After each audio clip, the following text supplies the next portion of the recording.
Right, welcome to our podcast here with Mickey Nevin, a well-known man around Longford Town and well-respected in the GAA circles. He's a great knowledge in the game, and we're just going to talk about the semi-finals with GAA coming up with Kerry and Tyrone.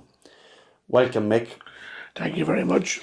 Now, Mick, we saw Kerry completely flip the script against Armagh with a dominant press on the kick-out. How much credit goes to the coach in there, and is this the sharpest we've seen Kerry tactically in the last few years? It's the sharpest I saw Kerry playing for at least the last 10 to 12 years. The last 15 minutes after half-time. Up to 50 minutes, Armagh was the best team. Yeah, you were saying that earlier. Armagh was the best team, and after the 50 minutes, the Armagh keeper, he made 7 or 8 kick-outs, and Kerry was very sharp to put them away inside.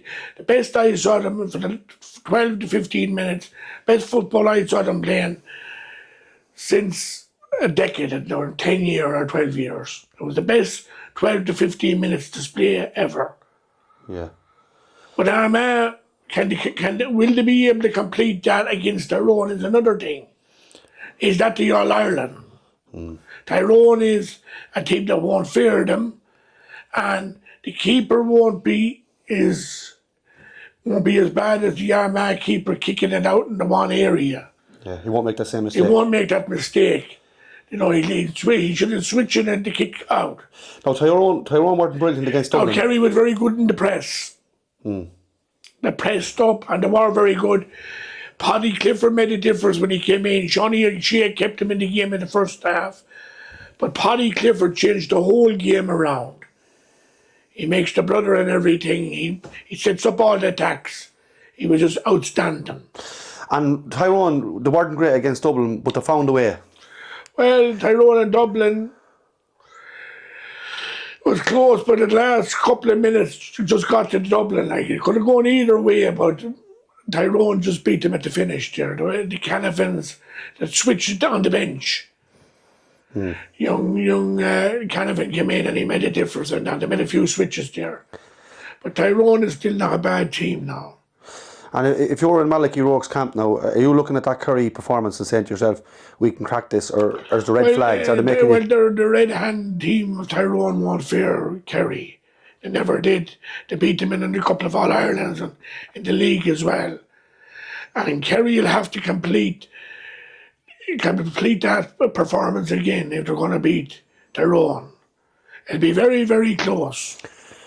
But as you said earlier, you can't see Tyrone giving the handy points away. No, the Tyrone keeper is a very good keeper.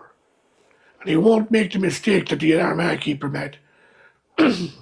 We'll talk momentum here. We'll say Donegal and Kerry, they both exploded in the second half of the quarter, say, but Meath scalped Dublin, Galway and Kerry this year. Do you need to stop calling them underdogs? They wouldn't be underdogs anymore. No, well, they proved that they're not underdogs. They beat Kerry, they went on then and beat Galway there. It's a good side, and they got to the Leinster final. Could have won the Leinster, only loud. It was very close. Just got them at the end. Right, well, I'm going to put you to the spot here. I'm going to put you on the spot.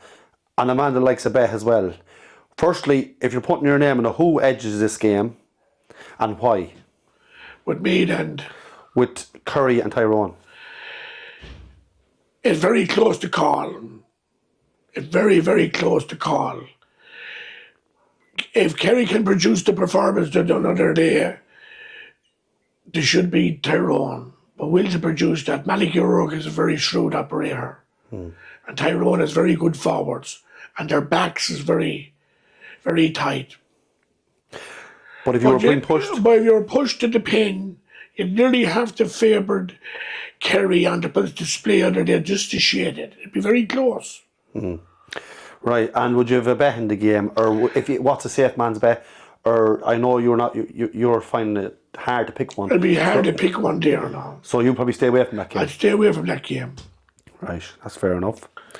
I wouldn't be surprised now if Tyrone wins the game. It could go anywhere. Right, now we're going to Donegal and Meath. I think Donegal is the better century with -3 points. They'll beat Meath handy. Now with Donegal and Meath, Mick, Jordan Morris, he scored 1-6 and he was named man of the match against Galway. With his father working behind the bar in Bundoran, how much is a performance like that driven by pride in your local roots? And do you think he will perform again to the extent he performed? Donegal will not allow him to perform like that. He'll never score 1-6 against this Donegal defence.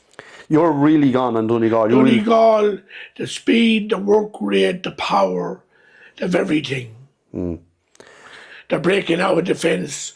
They're even pushing up on the mark where they're not giving the 2 points. In the second half, Monaghan got 2 points there, a couple of 2-pointers. And in the second half, Jimmy McGuinness got right on the spot.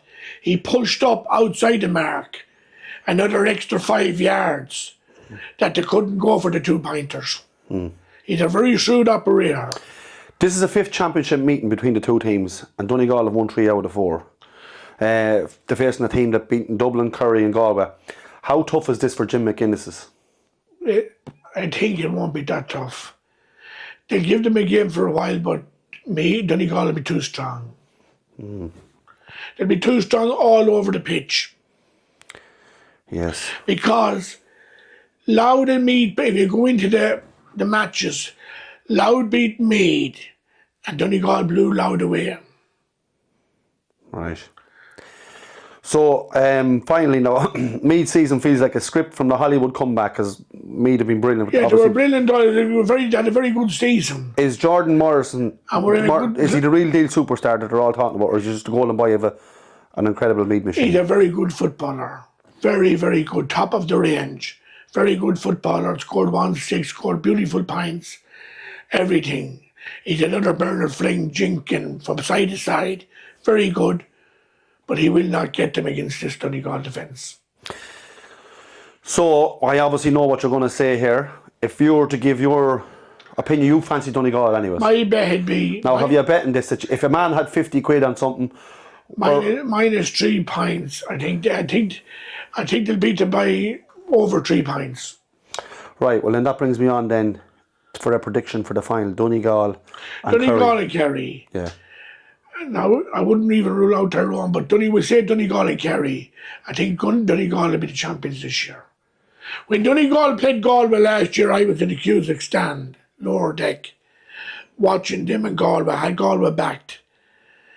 And in 66 to 67 minutes, they were level pegging. And Donegal came up the field and that a 25 yards free that they missed, and that was the turning point of the game. And they lost by 2 or 3 points. Inexperience bet them. If they had to have the experience, they would have beaten Galway. And after that then, I came down straight away that was on Sunday. Next day, the Monday morning, I went down and back to Donegal to win the All-Ireland for this year. Jimmy McGuinness has them super fit. Their physical, their strength-wise is unreal. Strength and condition is brilliant. Super fit, and they're strong and everything. Super fit now. So a man would be better off going in back in them outright now to win it out. Well, I have them back outright now. And what price is Donegal in the semis? What price is just to win the game against Meath? You wouldn't get a better price at that. You have to go minus. Yeah, minus. To win it out, actually, I think one of the lads said 11 to win it out. I backed them, I hit them on last year after the All-Ireland semi-final. Nice. But I think myself, Donegal had a keeper, a very good keeper. Used to play with Finn Harps. Brilliant keeper. And he's good at the kick-outs. And young O'Donnell is brilliant. Michael Murphy. All of them, young Paddy McBrady came in the other day, played brilliant. All around match winners. So that's it, folks. You heard him on the Gaelic side of it, the football side. He fancies Donegal and he's telling you all to go have a punt on them, basically. Yeah, I'd be back in Donegal myself, I think so. But Kerry and Tyrone, I would like to have a bet on it. You'd have to just shade Kerry, but don't be surprised if Tyrone beats them. But it doesn't matter to you, but you think Donegal's winning? Donegal is the All-Ireland champions to me.